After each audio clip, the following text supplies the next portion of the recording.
నమస్కారం కృష్ణారావు గారు. ఐవీఆర్ టాక్స్కి పునఃస్వాగతం.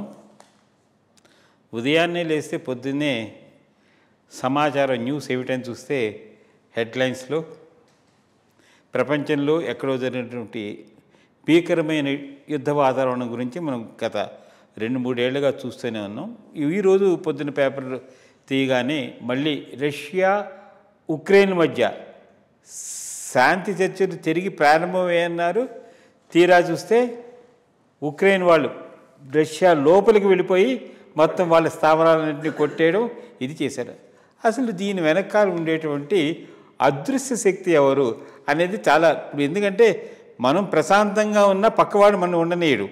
సో అందుకోసమని ఇలాంటి విషయాలు జరుగుతుంటే చాలా ఆశ్చర్యంగా ఉంది. ఇప్పుడు మనకి కూడాను మరి ఇప్పుడు భారతదేశం పక్కన పాకిస్తాన్ మధ్య అంత చక్కగా అయింది. బట్ ఈ ఉదంతం చూస్తుంటే at any point of time మన అపోజిషన్ వాళ్ళు మన అటాక్ చేసే అవకాశం ఉంటుంది. కాబట్టి మనం ఐ థింక్ చాలా జాగ్రత్తగా వహించవలసి వస్తుందని. బట్ దీని వెనకాల నిజంగా చూస్తే అమెరికా హస్తం ఉందా అనేటువంటి ఒక చిన్న అనుమానం నాకు పర్సనల్గా కలుగుతుంది. ఎందుకంటే ఈ ఉక్రెయిన్ అంతాను నిధి నిక్షేపాలతో అంటే మెయిన్ ఈ బోర్స్ అవన్నీ ఎక్కువగా ఉండడం వల్ల అమెరికా ఆల్రెడీ వాళ్ళతో టైప్ చేసుకుని వాళ్ళకి సప్లై చేయడం వల్ల ఒక విధంగా థ్రెట్ చేసి రష్యా దగ్గర నుంచి ఇది చేస్తుందా. సో ఇది ఎందుకంటే శాంతి చర్చలు జరుగుతాయి, ఇట్లాంటివి చేయడం అనేది రియల్గా డౌట్ఫుల్గా ఉందన్నమాట.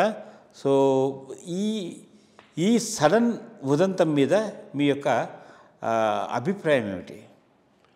ఒకటి, ఔరంగజేబు శివాజీ గుర్తుకొస్తున్నారు. ఔరంగజేబు ఎప్పుడూ శివాజీని అండర్ ఎస్టిమేట్ చేసేవాడు. శివాజీ సడన్గా గెరిల్లా వార్ఫేర్ పోయి కొల్లగొట్టేసేవాడు. వాళ్ళ మోస్ట్ ఇంపార్టెంట్ పోర్ట్ సూరత్ను వాళ్ళు అనుకోని టైంలో పోయి కొల్లగొట్టేశాడు.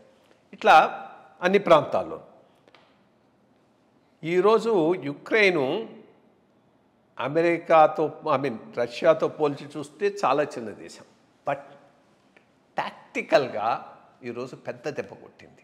అది మోరాల్లెస్ గెరిల్లా వార్ఫేర్ టైప్లో స్మగల్ చేసి ట్రక్కుల్లో డ్రోన్లు తీసుకుపోయి వితిన్ అమెరికా పెట్టి టార్గెట్స్ని చూచి రష్యాలో పెట్టి ఒకే తడవ అని కొట్టేయటం అంటే సామాన్యమైన విషయం కాదు. రెండోది, మిలిటరీ టాక్టిక్స్ ఎట్లా మారుతున్నాయి అనేది కూడా దీన్ని బట్టి తెలుస్తున్నది. ఈరోజు నీకు పెద్ద పెద్ద స్టిల్త్ విమానాలు మనలేదు, F-34లు మనలేదు, రాఫేల్లు మనలేదు, J-10 what ever it is, JC-10 China made అది మనలేదు.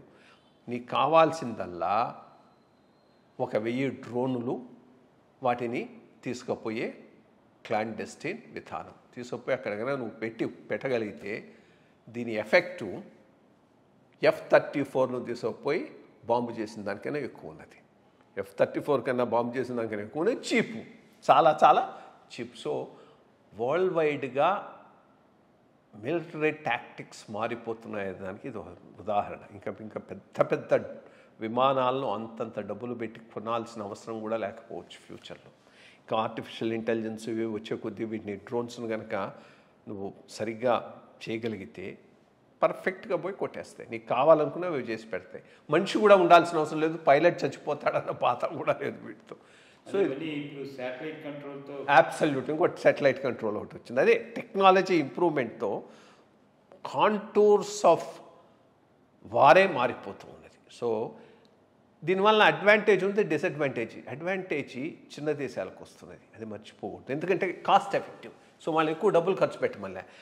క్లాండెస్టిన్ నెట్వర్క్ ఎవడు బాగా బిల్డప్ చేసుకోగలిగితే వాడు చేయగలుగుతాడు. లేకపోతే యుక్రెయిన్కి అది సామాన్యమైనటువంటి విషయం కాదు, రష్యాను పోయి కొట్టడం అనేటటువంటిది.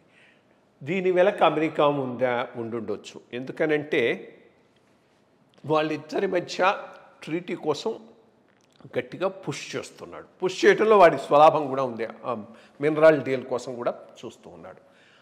ముందు దానికి అమెనబుల్గా ఉన్న రష్యా ఇప్పుడు కాస్త అంత అమెనబుల్గా లేదు. ఎందుకంటే యుద్ధంలో మాది అప్పర్ హ్యాండ్ ఉంది కదా, ఎడితిరిగి వీడిని కొట్టేస్తాం, ఇంక మేమేందన్న దృష్టిలో ఉన్నాడు. అది కాదు, నువ్వు వల్నరబులే అని చెప్పడానికి చేసి ఉండొచ్చు. సో దట్ రేపు జరుగుతున్న ఏది టర్కీలో వాళ్ళ రెండు దేశాల మధ్య మీటింగు. ఈ మీటింగ్ లోపల చూడు నువ్వు అనుకున్నంత సేఫ్ కాదు, యుక్రెయిన్ మేమందరం సపోర్ట్ చేస్తే నీకు చాలా చాలా ట్రబుల్ ఇవ్వగలదు, సో బీ కేర్ఫుల్ అని చెప్పడానికి సరిగ్గా దాని ముందు అమెరికా చేయించున్నా కానీ ఆశ్చర్యం లేదు. బట్ మొత్తం మీద ఇది చాలా చాలా మేజర్ ఇష్యూ. అండ్ దీనివల్ల కంట్రీస్ కూడా కూర్చొని అసెస్ చేసుకొని వాళ్ళ వార్ ప్లాన్స్ను రీకాస్ట్ చేసుకోవాల్సిన అవసరం ఉంది, ఇండియా ఎస్పెషలీ. బికాస్ పాకిస్తాన్ మనం చాలా లైట్గా తీసుకుంటున్నాం.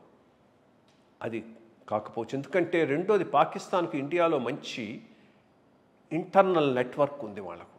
అది పాకిస్తాన్ దేశం కాదు నన్ను అడిగితే, అది టెరిటరీ కాదు.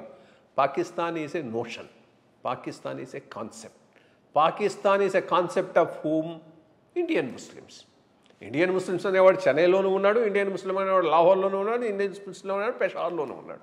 సో డివిజన్ కాగానే పాకిస్తాన్ ఈ నోషన్ పోలేదు. సో ఇది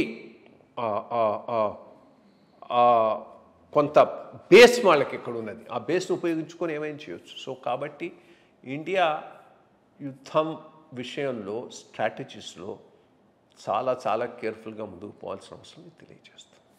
మంచి విషయాలు చెప్పారండి. How we should gear up to the future wars అనేది ఇంటర్నల్గానే మనకు శత్రువు ఉంటాడు అనే ఒక విషయాన్ని కూడా మీరు తడితెల్లం చేశారు. డెఫినెట్గా దీని మీద అందరూ చాలా జాగ్రత్తగా ఉండాల్సిన అవసరం అయితే ఉంది. ఇప్పుడు రేపు ఈ ఉక్రెయిన్ రష్యా మధ్య ఈ శాంతి చర్చలు ఎట్లా జరుగుతాయి, దీని మీద ఏ విధంగా స్ట్రాటజీ ప్లాన్ చేస్తారనేది మనం వేచి చూడాల్సి